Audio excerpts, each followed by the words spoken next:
అత్యంత మహిమాన్వితమైన పర్వదినం మహాశివరాత్రి.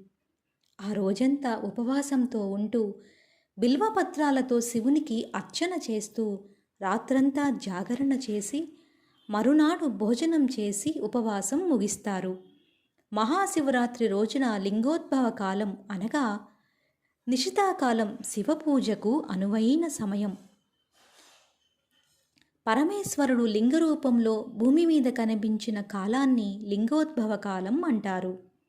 ఈ లింగోద్భవ సమయంలో అన్ని శైవ క్షేత్రాలలో లింగోద్భవ పూజలు, మహారుద్రాభిషేకాలు, శివార్చనలు నిర్వహిస్తుంటారు. విశేషంగా మహాశివరాత్రి నాడు శివపార్వతుల కళ్యాణం అన్ని శైవ క్షేత్రాలలో చేస్తుంటారు.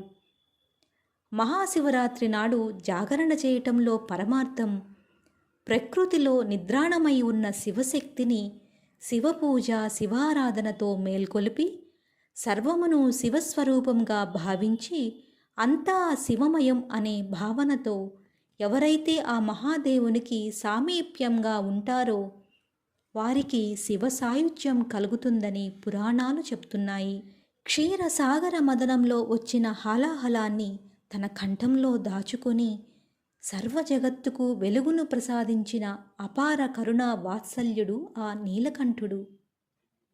నమశివాయ అని నిశ్చల భక్తితో స్మరిస్తే ప్రసన్నమయ్యే భక్త సులభుడు ఆ మహాదేవుడు సదాశివుడు.